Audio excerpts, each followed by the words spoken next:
আমরা এই যে পুকুরের পাড়ে কিভাবে ইন্টিগ্রেটেড ফার্মিং হয় এর আগে আমরা একবার আলোচনা করেছি।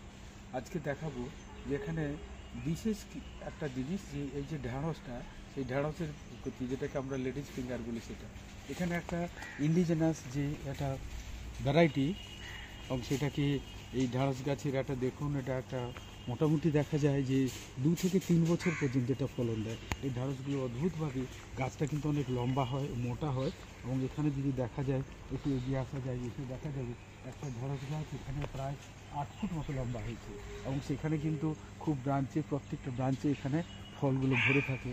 ওটাকে দেখা যেতে পারে যে এখানে এই যে ঢ্যাঁড়সের যে গাছটা যে দেখা যায় যে কতটা লম্বা, এটা 8 ফুট 9 ফুট, এবং এটা সবে হয়েছে 6 মাসের গাছ। এটা যখন 3 বছর পর্যন্ত এটা ফলন দেয়, সেটা ইতিমধ্যে এটা দেখেছি।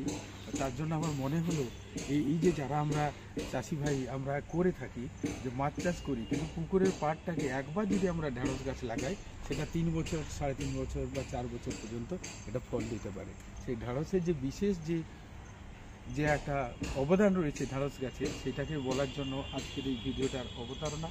এখানে এবং পুকুরের পাড়ে যে অনেক রকম জিনিস ব্যবহার করা আছে সেটাও দেখুন। এখানে যেমন মূলো আছে, ওখানে ধনে পাতা আছে, তেমনি এখানে কুমড়ো শাক আছে। দেখুন, একটু তাকিয়ে দেখলে দেখতে পাবেন, ওদিকটা দেখুন, ওদিকটাকে তাকালে দেখা যাবে যে কুমড়ো শাক আছে, ওই পাটটা কুমড়ো শাক। এবং এখানে লেখা আছে যে এই ফুলকপি, ওলকপি, বাঁধাকপি, এবং এখানে একটা জায়গায় যে লাউ শাকও করা হয়েছে, সেটাও দেখা যাচ্ছে।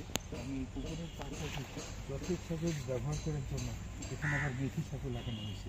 তবে আজকে যেটা বিশেষভাবে দেখানোর জন্য, এই ঢ্যাঁড়সটা যেটা কিনা এতই দেয় এবং প্রত্যেকটা গিটে গিটে এটা ফলন দেয়, সেটা আপনারা দেখতে পাবেন। একটুখানি ক্লোজ করলে সেটা দেখুন, এটা প্রত্যেকটা গিটে গাঁটে গাঁটে এটা ফল দেয়। এবং শুধু তাই নয়, একবার গাছটা যখন বড় হয়ে যাচ্ছে, আবার নিচ থেকে কিন্তু এই গোড়ায় গোড়ায় এই ফুল আসছে, এবং পুরো ফলটাতে এরা ভরে যায়।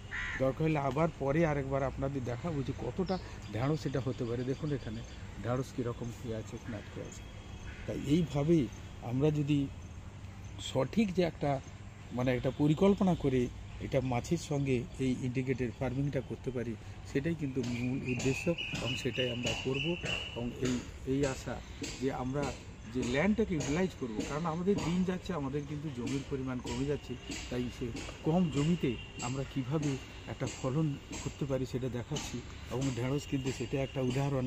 এই গাছটা দেখলে বুঝতেই পারছেন যে কী পরিমাণ এখানে কিন্তু ঢ্যাঁড়স এখান থেকে তোলা সম্ভব। আজ এই পর্যন্ত।